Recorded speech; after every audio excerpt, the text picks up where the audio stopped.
All right, you are recording. Okay, I will call the meeting of the Trees and Greenery Committee to order.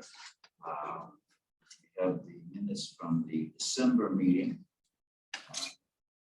Anybody has one of those, have any questions? Very extensive. Have a motion to accept those minutes? So moved. Second by Deb, any discussion? All in favor? Aye. Hi. We have the tree request removals, McGee Drive.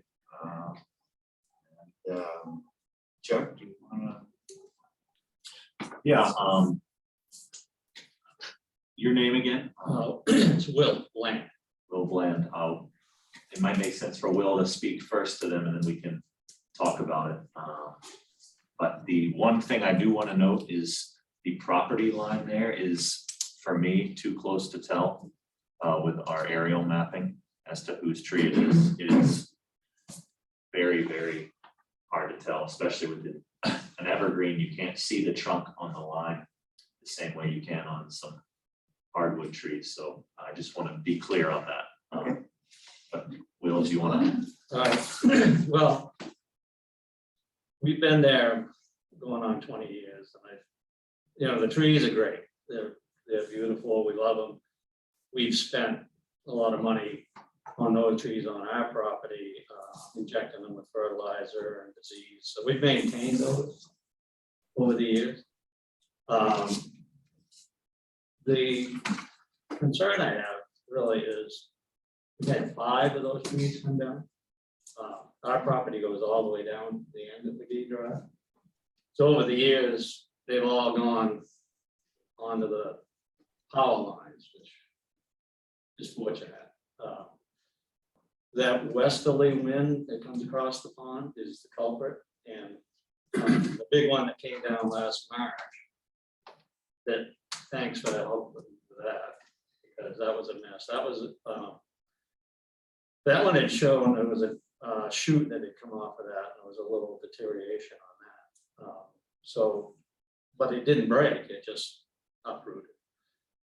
So I'm not saying we need to deforest the thing and cut the trees, but what I'd like to see is if they are the city purview, then maybe we can come up with a plan where we can assess them on a regular basis. Have a maintenance situation where if we see one that is going to be a problem, there's a plan of attack to take care of it. I know our neighbors next door at 800, there's a couple there that are a little sketchy. The bark is coming off from halfway up. They're weak. The 2 left on our property there look good, but what we found is when they come down, what's inside and what's outside can be 2 different things. So I just wanted to bring it to the city's attention. If it's their trees, then is there a way that we can come up with a plan to assess and detect issues before they either land, take the power lines down again, which I'm okay with, they come and do it, but those easterly ones, those westerlies are real strong, they go onto the street. The easterlies are what scared me because the tree will come off the house. So that's where my position is that it's not a request to take the trees down. It's a request to help with the assessment and maintain them. So we know what's going on. That's really where I stand. Thank you. That's kind of the position I have. If there's something we could do in that manner, that would, I think we'd all feel a little more comfortable on the street. And just one more point is at the head end of the street is not, although some of those trees may have some issues, it's not such a problem because That's more forested at than at the street, so the trees are blanketed more. And our end, down the end, that has a pretty good fetch coming across that pond, and that's what took that big one down last month. Thank you. There's a couple things here, so we can assess risk and to an extent. The tough part about these trees is, say it's a tree like a silver maple or trees where we can do reduction pruning to mitigate the sale of the tree. That's not really possible with a Norway spruce.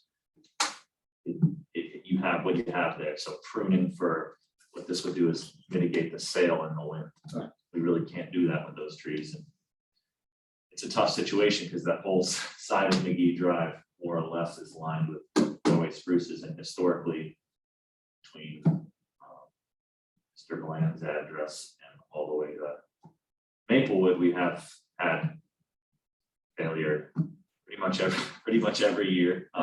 Some form of patch. Usually it's handled by the power companies, as he stated, they're always landing on the wires. But then we also have a little bit of a skating property line there. I was trying to So pull up some the are- property line so I could see it better. Some are very clearly ours and some are,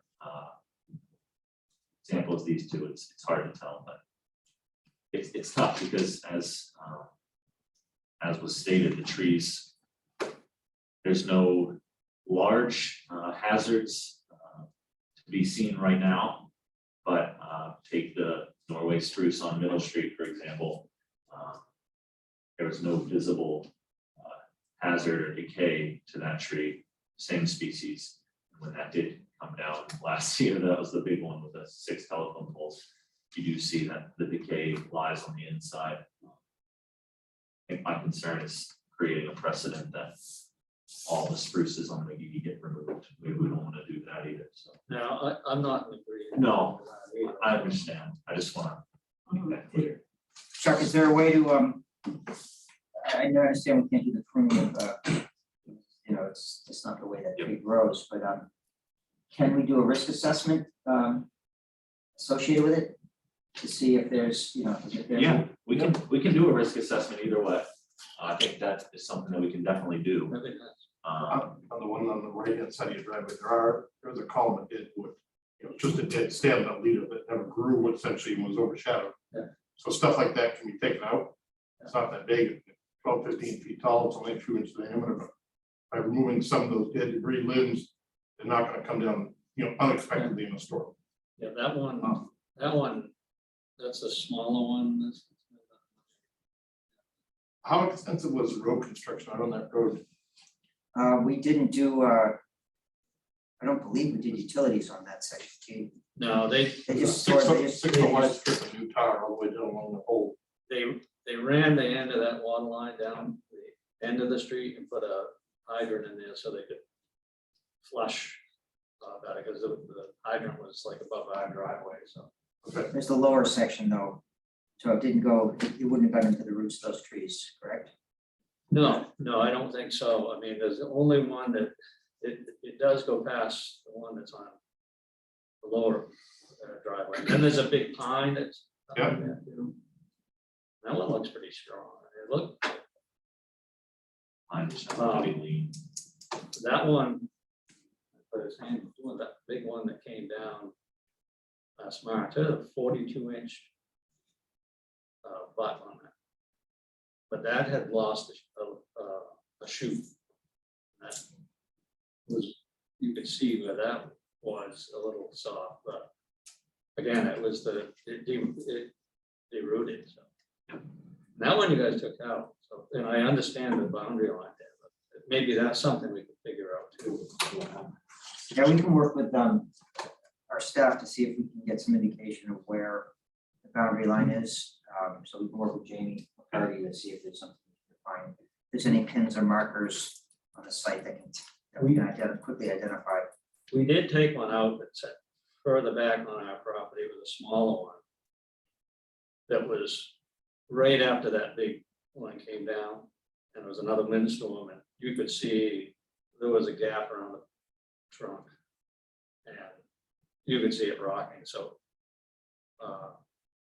Public Service came in and took that one out. I called them and said, you don't want to have to come in and do this again. But that was a small one, similar to the one that, the size of the one we talked about. That was set further back on our property. So I don't know that we need a, excuse me. Well, I was just asking, the spruce has a pretty narrow, pretty shallow root system, so when they go, they tumble over versus snap. For the most part, yes, and you're dealing with trees that are all planted. Yeah. So any tree that's planted is gonna have a shallow root system, than one that, Mother Nature put it. Mhm. Because the roots are, they're processed to fit into a bucket or a ball or, whatever. Even if they're ball, even if they're bare, roots are still containerized to some extent. So they don't really have a taproot like a carrot, but they do have a taproot that helps anchor them down. So that, that's usually processed and cut off. These trees have been in there for years. Do you have any idea of the age? No, Norway spruces actually grow really fast. Yeah. So, they're not 100 years old. Right. No, it's not like a big sugar maple that's been there forever. By looking at them and doing some diameter measurements, we can cross-check against stuff that we've already poured in the past. I can get you a better idea when they're. They look like they good shape. I mean, they would live a long time. Yeah, I actually haven't seen those before. Drove out there the other day. I just went back out to your house this morning, but I drove out the other day when we got the list. Wonder where all the traffic. Did you wonder? I know, I said the same thing. I got to go to a new street today. It was lovely. So I drove out there before, and it's an impressive road. Norway's all one. Yeah, it's a Yeah, lot. it really is. Somebody Yeah, it is. somebody got a whole bunch of them for a project and put them all in. Yeah, I mean, when I first moved down, I got my first financial license at the Armory, and they looked almost the same. I realize I'm remiss in that I was thinking, Mr. Bland sitting here with all these people with masks on, no identification. But Peter Rice, Director of Public Works, Chuck Baxter, our certified arborist, AJ Dupree, Urban Forest, a member of the committee, Deb Shaggy, member of the committee, Mike Griffin, member of the committee, Peter Loughlin, member of the committee, and Peter Steve, who is the city planner. Well, I certainly appreciate you all listening to me. Thank you for coming in. So should we have a motion to basically monitor this? Yeah, I noticed there's also some folks on, Oh, yeah. online, if there's any comments from the folks that are And we online. have a city council, I think that's the Yeah. first. Yeah. I think that's the first, so welcome. Welcome, Kate. Could at least start with doing a formal tree risk assessment on both trees. I think if you want to do that, do our property, 800, the one next door, and then that lower end. Yeah. Again, I think the ones, I don't know what they're, the ones further up seem to be, well, they're just more sheltered a little less, but, I know there are at 790 and 800, most of mine that ones are gone already, but there's a couple of 800 that. So we have a motion to monitor these trees, check, take a look at them, basically follow what you're suggesting, and Yes, and there's a formal process through the International Society of Arboriculture called a tree risk assessment. It can only be done by those who possess the qualification, so we can do a formal one of those and then That'd be great. revisit it just to see it. I will, whether other trees on the street get done by the next time we meet, I can't promise that, but we can look at doing formal risk assessments to many of those trees. Yeah, those, in my feeling about it, just what I've seen. From 790, the lower three houses probably are the ones that I'm most aware of. And again, they're just the most susceptible. Okay. so that was a motion by Deb. Is it? Okay. And seconded by AJ. And any discussion on that? Oh. Aye. Aye. Oh, yeah, that's right. That's there as well. Well, Thank you very much. Thank you very much for taking the time. Thank you. And I have a few, when you do come out, if you, I'm around, if you need any help with it, not help, but, you know, if you need any questions. Thank you. Thank you very much, sir. Thank you. All right, thanks. Was that road originally circuit It's a road? very cool. Yeah, it was circuit, it was circuit. So And then they put Market Street. that was the main entrance into the one lake. It was renamed. Really? They put in the One time. Market Street extension. What was the name of the Spinnaker Point Condo Association prior to becoming Spinnaker? I always refer to it as Seacrest Village, Seacrest Acres, Mariners Village. Mariners Village. Oh. yes, all three. Mhm. What were they this when I grew up? Interesting. Mr. Chairman, It's all the timeline of history of how far back. Tied up right here. Mr. Chairman, on the agenda, there was no public comment period, but where there's two folks in the audience, if they had something they wanted to bring up, and I would just want to point that out. Sure, you can tell if they raise the hand or whatever the process is. Yeah, I can, see if.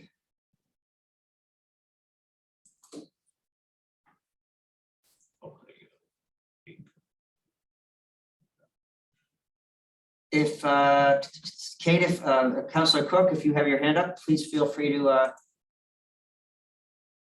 comment, or, oh, yes, there we go. Just thank you for letting me join you today. I was very curious about everything that occurs in this meeting, and I'm excited to be here and to listen. Well, All right. Welcome. Thank you, welcome. And Haley, did you have anything you wanted to speak to?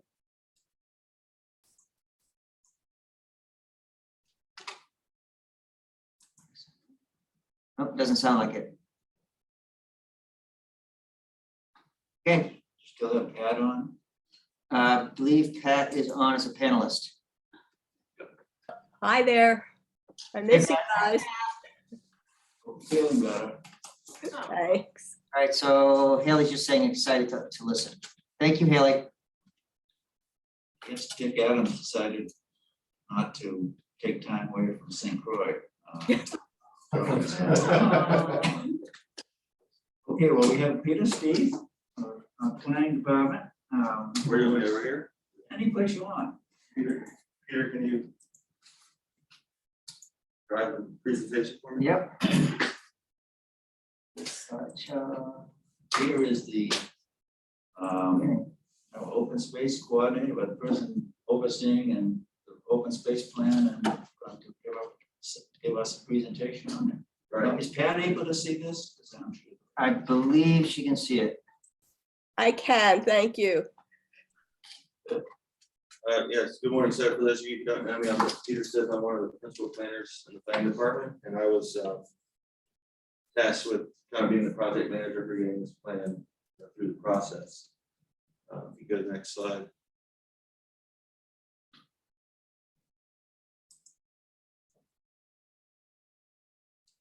Try.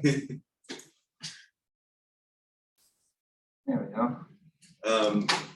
So this is just kind of highlighting what the city has done over the past 10 or 15 years as far as environmental studies or assessments. And so one of the things the open space plan focuses on is the study that was done in 2010 for the public undeveloped lands assessment, or the PULA. And go ahead to the next slide. The master plan that was adopted calls out, developing an open space plan. So this is kind of where we got our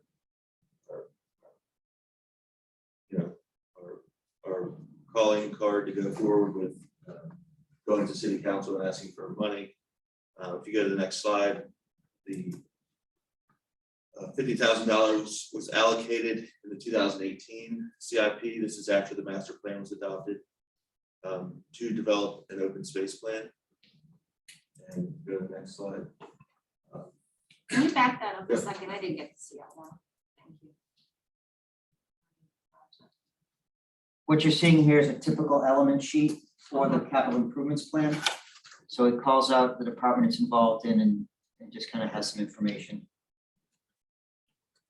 Okay, And you can see on the bottom where it's coming from, the master plans. mhm,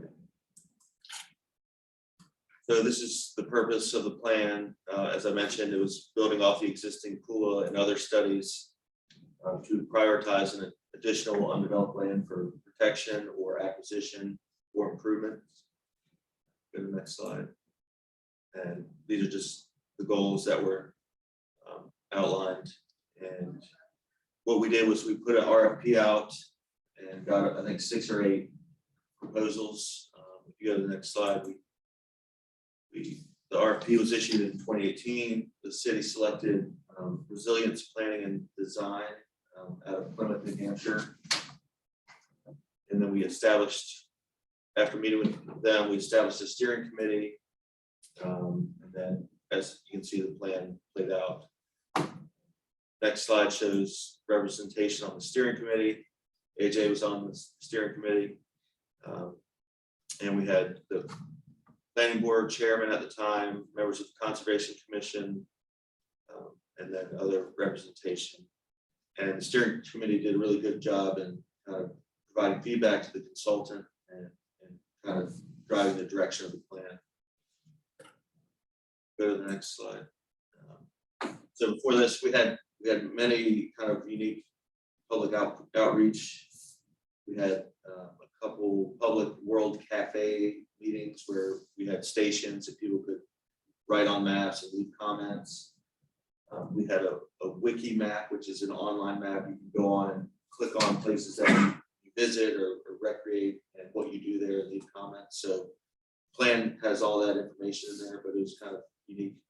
Trying to find alternate ways than the standard public meeting where you come and give input. So was it well attended, was it well, is it, like, how many people? the public participated? outreach meetings, the first one we had, I think, was like the first nice day in Mhm. May or June, so it was kind of poorly attended, but Right, yeah. the second one was, we had better attendance and we had a lot of input from the wiki map and through online opportunities to provide. So at the culmination of all the research and data and input, we developed 2 maps. One is the opportunities map that shows where our potential opportunities are. If you see the parcels that are in red, I believe, are there identifies the opportunities parcels.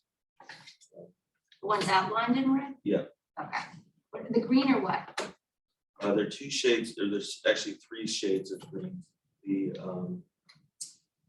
neon green is their conservation and public lands. Mhm. The dark green are city parks. And then there's a different shade of green that have water access. And I think, you know, the public. These are, I know, they're so tiny, Anyway, yeah. it's really hard to see.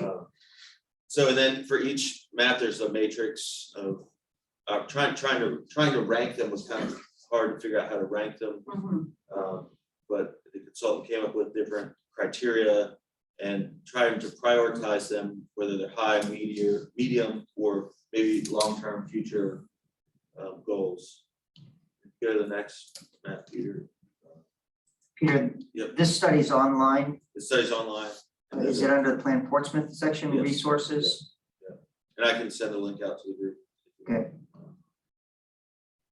So the prior map was looking at opportunities that included potential parcels for acquisition or preservation. This map looks at improvements to existing lands that are protected or under conservation.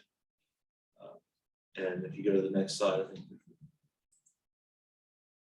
Okay, I thought it had a table, but it has a similar matrix for ranking and prioritizing the improvements.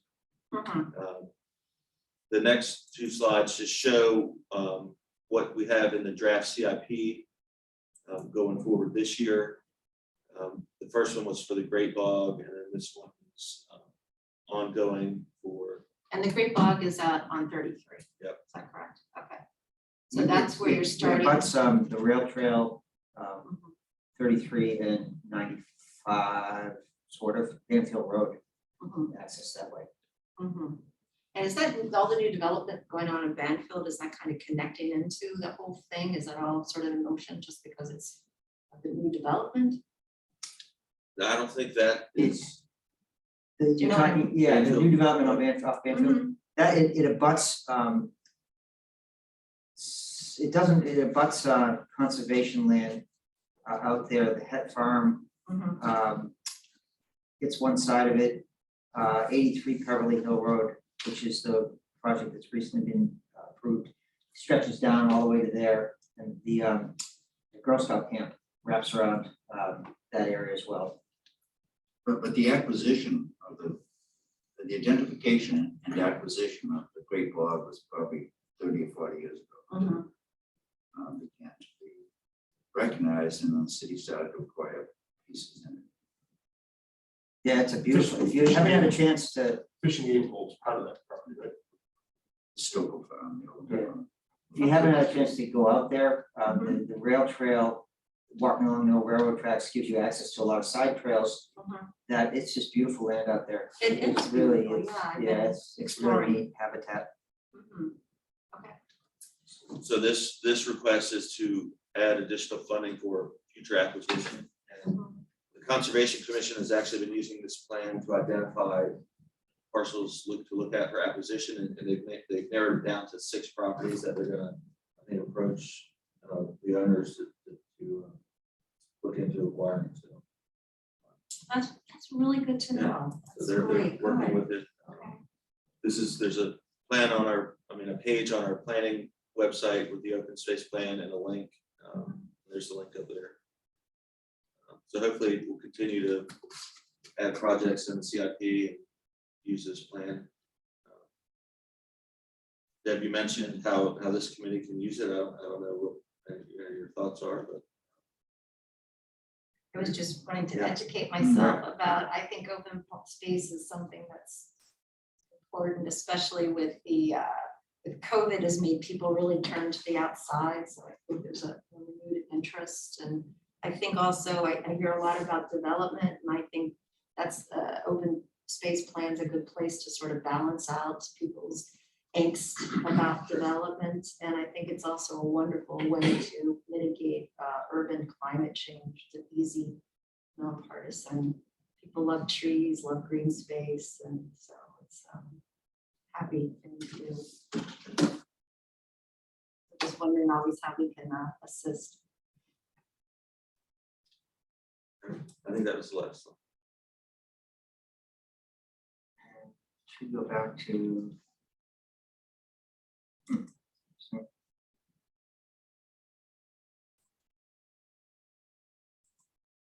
Not sure why it's stuck on that. Is the acquisition of the It community is right. campus, is that No. under this? No, that was. That's something else, that's Right. under, okay.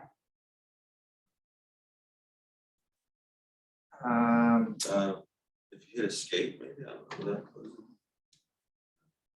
I did stop sharing. Just out of curiosity, if I go elsewhere.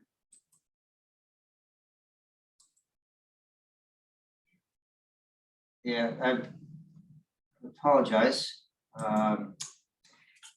Pat, do you still see the presentation?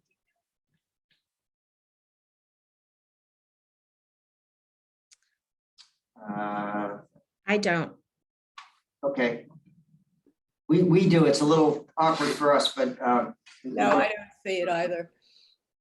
Okay, that's peculiar. All right, well, any questions for Peter?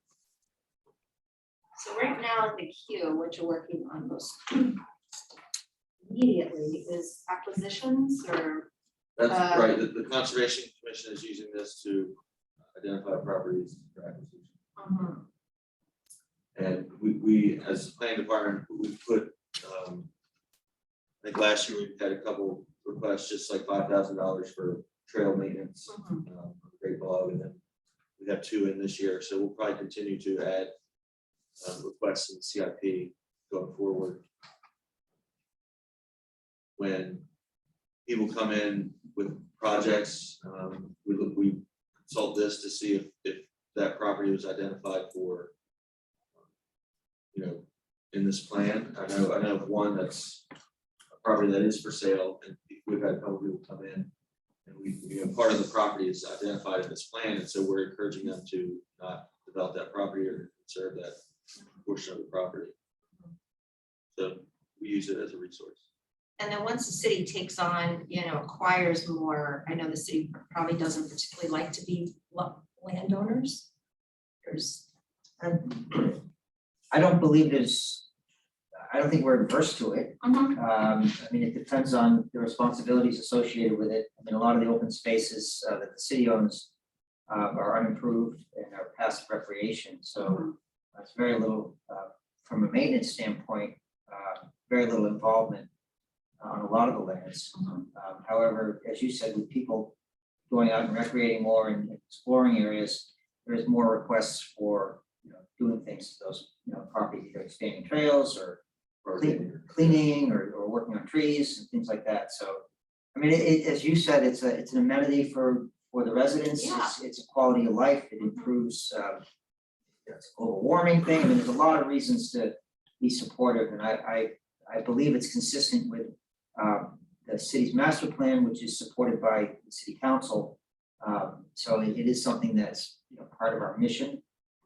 So there's no issue, acquiring property or having open spaces or additional city property. For me, that's a personal priority for the town to acquire, to have conservation land and open space, because that's really makes my property tax bill fine to do that. And are you working on some stuff sort of like more in town? The plan looks at also identifying underserved areas, with areas that don't have access to public lands or open space. So, in some of the opportunities map, you'll see, especially out, on Woodbury or by Market Basket, that's heavily developed. Try to identify parcels out there that could be open space parcels or provide parks. Yeah, if you look at the plan, you'll see properties throughout the town. And balancing like the west end development and the north end development with green space that. Sure, the projects, have a certain amount of open space that they have to provide, but we also, without going into too deep with the zoning, there are incentives for developers if they provide community space. Not all open space is, green, but it can be, urban open space where you have community sidewalks or areas to, congregate. So that's kind of just the way in the zoning ordinance, not necessarily in this plan. Okay. Any other questions for Peter? Peter, may I speak? Sure, certainly. Yes, I did pull up the link. I found it online on the city website, and I apologize. We just had a fender bender outside our house, so I've been a little distracted. But the purpose is to interconnect these open spaces. Is that correct? Over time, similar to what has been historically done in Boston, so that we have open green connected spaces for the public to utilize throughout the city? I think where possible, it is the goal to connect properties. Obviously, we can't connect them all, but if you can connect groups of properties, yes. Okay. And also for wildlife corridors, Right, for wildlife biological, yeah. Thank you. Any other questions for Peter? I have one more. Oh, okay. Does our committee get involved with any of this going forward? That's a I, question for you. I guess it would be more tangential, as an interested group, but I don't know that we have any formal role. Yeah, it's really not the purview of this committee, other than, supporting efforts to protect lands and have open space. Once the property is purchased, the trees on the property would be, our purview. Mhm. Okay, yes. Thank you. And the greenery aspect of it? Yeah, trees and We greenery. keep talking about trees. You're but correct, you're correct. That greenery part seems. Trees to are just be- big greenery. Okay. Okay, well, anything we can support you with. Thank you. Thank you, Peter, Thank for you, the Peter. Thank you, educational help. Peter. Really appreciate your time. You're welcome to stay. But you might have a few other things to do. Yeah. That's the planning department. Old business, do we have any old business? Dick Adams, our old business specialist, isn't here, so, how about any new business? I just want to make folks aware that we are looking at the Bridge Street lot for rehabilitation and revitalization. So we'll be bringing a plan forward to everybody, both parking, traffic and safety and tree and greenery next month. The intent is to rework the space and to expand some of the park area up on the Islington end to coincide with the 400th anniversary, as well as creating a gateway to Islington, the west end. But when we're doing this, we're looking at reworking the sidewalks. Instead of having two sidewalks down the Maplewood Avenue side, we're looking at one sidewalk, which is opportunities to deal with those shrubs, which other greenery and trees in that area to improve that. And we're looking at putting a line of trees on the Bridge Street side. So we'll bring that forward and have a chance to comment on that and make recommendations relative to species. Great, now who's leading that? Mark Batchelor and Dave DeFosis. They will come and give a brief presentation. Wonderful. That's great. Wonderful, that's really That's a wonderful. great idea. And what you've all done going down Islington Street is it's just great. I love the brick, that concrete, that dual look. I think tightening it up and the lamps, it looks great down there. Fantastic. Yeah, It and that, really does. I'm so that pleased. project is continuing on as well. Yeah, We expect to see construction starting probably summer on the next phase, which would be from Dover Street to just Langdon, I believe. So, great. Looks really good. Yeah. Good place to avoid. Yeah. Yeah. Any other new business? Okay. Chuck, have you placed your order yet for this year? And you have a list? The order is in, Oh, go ahead. I have the one more. order is in. This is the order for new trees, so. So it was a little tough this year. It was a battle for species. So pretty much went back and forth 2 times with the wholesaler. It's just, there's a lot of competition. I think the towns and cities, especially in Massachusetts, are planting a ton of trees. And anyways, we have great trees coming in, same amount, 100. So anyways, it's in. What neighborhood are you gonna focus on this year? I have about half of the list sourced right now, so we could talk more about that, but it's funny because we have not a lot, we have maybe 5 or 6 replacements from last year. And then we were gonna focus on areas that need canopy cover. Undecided, open to suggestions, so if you're in your travels, have some thoughts or green strips that you notice are empty. Our big thing is watching out for overhead utilities and then having areas that have room for a tree, but also a lot of times it's the perfect area, and then you find out there's gonna be a sidewalk project the following season.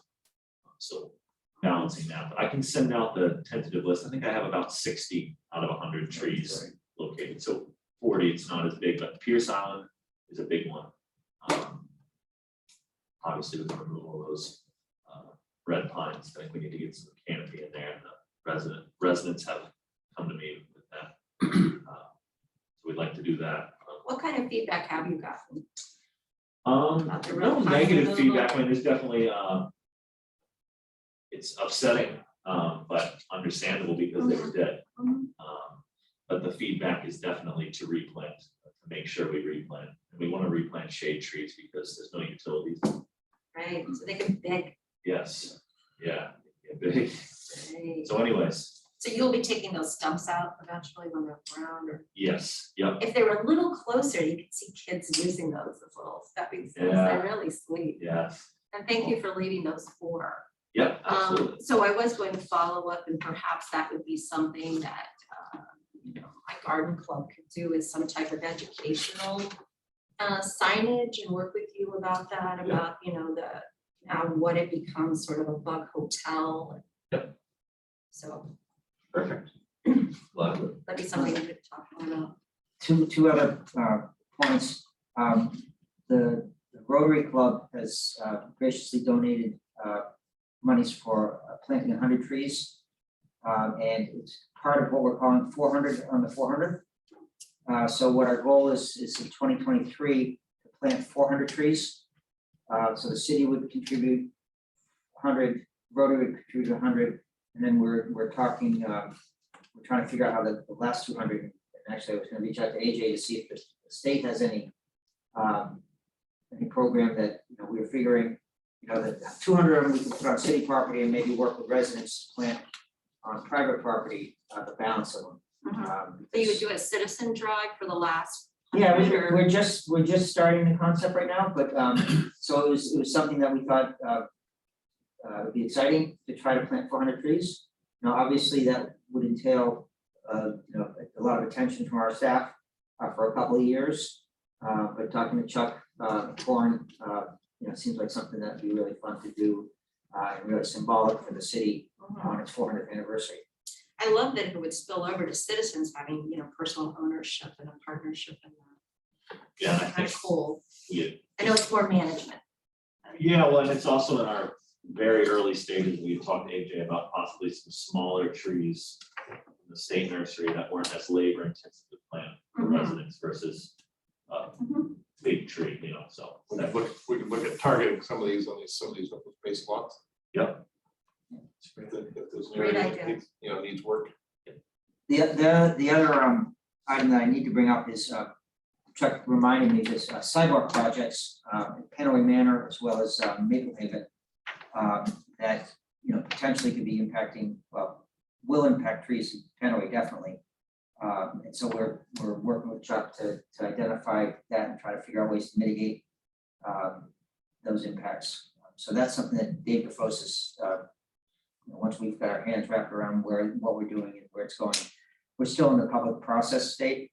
We've done a survey in those 2 neighborhoods over the fall, and so we're going to digest that survey and present to the neighborhoods, and then based on that, and working with Chuck to try to figure out needs to mitigate. I noticed a lot of linden that are impacting the sidewalks out in Panaway. They've been a source of discussion in the past. So we want to be cognizant of those impacts and try to, where we can mitigate them, balance the different needs. Any other new business questions for Peter? Okay. Well, thank you all very much. Thank you. Thank you. Thank you. Thanks, Bye, Pat. people Hope watching. you better. Thank you. Bye. Yeah. Part of the thing we're trying to do right now is just letting people know that somebody's watching this. You don't know where my place is. Doesn't matter. You just don't know. That's right.